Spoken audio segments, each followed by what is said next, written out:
Hi, welcome back to Milele Magic. Sorry, ரொம்ப நாள் ஆச்சு லாங் வீடியோ போட்டு. ஸோ என்னோட லாங் வீடியோ ஃபேன்ஸ்க்காக இந்த வீடியோ, அதுக்கப்புறம் உங்களோட கட் ரீசெட்காகவும் இந்த வீடியோ. நம்ம தேங்காய் பால் கஞ்சி வித் கறி லீவ்ஸ் தொகையில் தான் பார்க்க போகிறோம். ஃபர்ஸ்ட் நான் வந்துட்டு இங்கே குதிரைவாலி அரிசி அதை வந்துட்டு முன்னாடி நாள் நைட்டே வாஷ் பண்ணி சோக் பண்ணி வச்சுட்டேன். மில்லட் நீங்கள் எப்போ சாப்பிட்றதா இருந்தாலும் previous day night at least 6 to 8 hours அதை வந்துட்டு சோக் பண்ணி வச்சுட்டு தான் யூஸ் பண்ணணும். அப்படியே எடுத்து யூஸ் பண்ணிங்கன்னா மில்லட்டில் இருக்கிற எந்த பயனும் கிடையாது. ஸோ மில்லட்ஸ் எடுத்து வச்சுருக்கேன், குதிரைவாலி அரிசி, தென் ஒரு ஸ்பூன் அரை டீஸ்பூன் வெந்தயம் எடுத்து வச்சுருக்கேன், கூட கொஞ்சம் கருவேப்பிலை அண்ட் 2 கிளாஸ் தேங்காய் பால் கஞ்சி இல்லையா, அதனால் தேங்காய் பால் இல்லாமல் எப்படி, ஸோ அதையும் எடுத்து வச்சுருக்கேன்.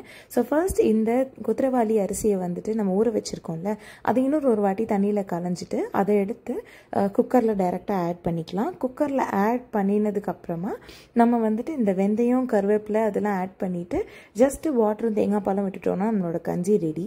ஸோ இது எல்லாத்தையுமே நம்ம வந்துட்டு குக்கரில் ஆட் பண்ணிக்கலாம். ஸோ வெந்தயம் கண்டிப்பாக வேணும், குளிர்ச்சி. இந்த தேங்காய் பால் கஞ்சி வந்து சம்மர்ஸ்லேயும் எடுத்துக்கலாம், வின்டர்ஸ்லேயும் எடுத்துக்கலாம், உடம்புக்கு ரொம்ப நல்லது. எஸ்பெஷலி இந்த ஃபாஸ்ட்லாம் பண்ணுறவங்களுக்கு இதை வந்து ஃபாஸ்ட் முடிச்சுட்டு எடுத்துக்கிறது ரொம்ப நல்லது. ஸோ இங்கே வந்து நான் 1 கிளாஸ் வந்து கோகோனட் மில்க் ஆட் பண்ணிவிட்டு 2 கிளாஸ் வந்துட்டு நார்மல் வாட்டர் ஆட் பண்ணியிருக்கேன். இது வந்து 1 கப்பு குதிரைவாலி அரிசிக்கு. ஓகே, ஸோ இது வந்துட்டு நீங்கள் ஆற விட விட விட திக்காயிட்டே வரும். அதனால் நீங்கள் குக் பண்ணுறப்போ என்னடா இவ்வளோ தண்ணியா அப்படின்லாம் யோசிக்க வேணாம், இன்னுமே நிறைய தண்ணி பிடிக்கும், நான் காட்டுறேன். ஓகே, ஸோ இதை வந்துட்டு இப்போது இந்த ஸ்டேஜில் நீங்கள் உப்பு இது எதுவுமே போடக்கூடாது. ஜஸ்ட்டு தேங்காய் பால், தண்ணி, வெந்தயம், கருவேப்பிலை அண்ட் தென் குதிரைவாலி அரிசி, அவ்வளோதான். இது வந்துட்டு நல்ல ஒரு 6 விசில் விட்டுடுங்க, அது பாட்டுக்கு ஆகட்டும், ஸ்டீம் இறங்கட்டும். மீன்வேல் நம்ம வந்து கருவேப்பிலை தொகையில் எப்படி பண்ணுறதுன்னு பார்க்கலாம். ஒரு பேனில் கொஞ்சமாக நல்லெண்ணெய் ஊற்றிட்டு, நல்லெண்ணெய் சுட்டதுக்கு அப்புறமா கடலைப்பருப்பு, உளுத்தம்பருப்பு அதெல்லாம் தான் நம்ம வந்து ஆட் பண்ணிக்க போகிறோம். இதில் பெருசாக எந்த இதுவுமே கிடையாது.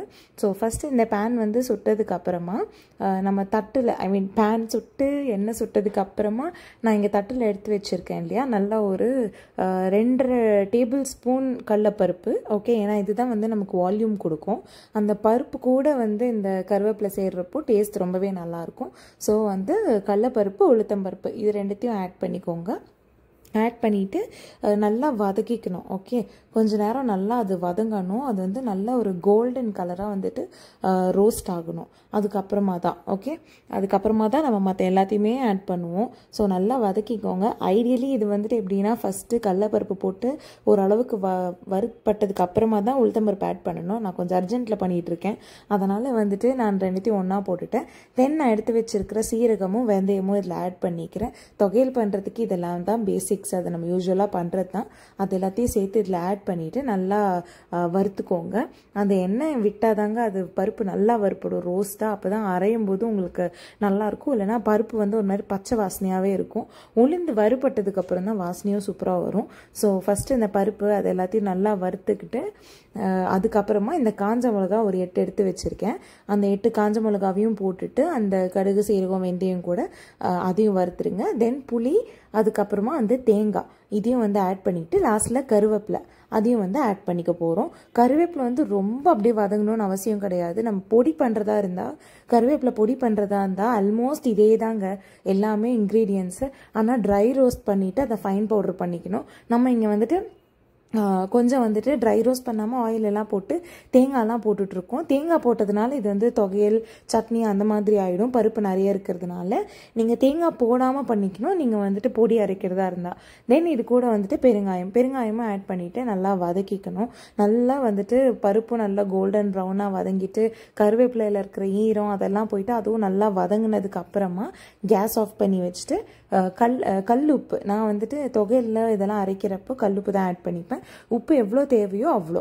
ஓகே, நான் இவ்வளோ தான், எனக்கு கல்லுப்பு இவ்வளோ தான் வந்துட்டு நல்லா உப்பு கொடுக்கும், அவ்வளோ ஆட் பண்ணியிருக்கேன். ஆட் பண்ணதுக்கப்புறமா இந்த மாதிரி நம்ம அம்மிக்கல்லையோ மிக்சிலையோ போட்டு நல்லா நிறைய தண்ணி ஊற்றாமல் ஓரளவுக்கு திக்காக நல்லா தொகையில் ஒரு சம்மந்தி அந்த அளவுக்கு திக்னஸில் எடுத்து வச்சுக்கணும். மீன்வேல் நம்மளோட தேங்காய் பால் கஞ்சியும் நல்லா 6 விசில் விட்டு ஸ்டீம் அடங்கிடுச்சு. நல்லா வந்துட்டு குதிரைவாலி அரிசி ஆல்ரெடி மில்லட்னால ரொம்ப சின்ன தானியம்னால அதுவே நல்லா குழஞ்சிடும். அது இன்னும் கொஞ்சம் கரண்டியில் வச்சு நீங்கள் கொஞ்சம் மசிச்சு கொடுங்க. இந்த மாதிரி நல்லா திக்காக குழந்தைங்க செர்லாக் மாதிரி ஆகிடும்.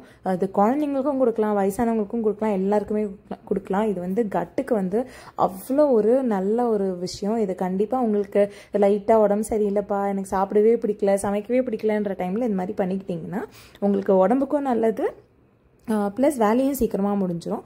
நம்ம இன்னொரு ஒரு கிளாஸ் தேங்காய் பால் எடுத்து வச்சுருந்தோம் இல்லையா, அதையும் இதில் ஆட் பண்ணிவிட்டு இன்னும் 1 இல்லைன்னா 1.25 கிளாஸ் தண்ணி, இது வந்துட்டு இப்போ பார்க்க திக்காக இருக்கு இல்லையா, இன்னும் கொஞ்சம் தண்ணி ஊற்றிட்டு நல்லா டைல்யூட் பண்ணிக்கணும்.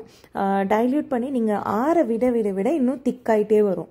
இது கஞ்சி கொஞ்சம் அப்படி தான். நீங்கள் வந்துட்டு அப்படியே டம்ளரில் போட்டு கிளாஸில் போட்டு அப்படியே குடிக்கணுன்னாலும் குடிக்கலாம், இல்லை வந்துட்டு இப்படினாலும் எடுத்துக்கலாம். ஸோ உப்பு போட்டுட்டு இந்த மாதிரி எடுத்து வச்சுட்டு கூட கொஞ்சம் மோர் மிளகாவும் வறுத்து வச்சுட்டு எடுத்து நீங்கள் சாப்பிட்டீங்க உங்களுக்கு பயங்கரமான ஒரு ஹெல்த்தியான காலையில் பிரேக்ஃபாஸ்ட்டுக்கான கஞ்சி ரெடி. என்ஜாய் பண்ணுங்கள், நீங்களும் செஞ்சு பார்த்து.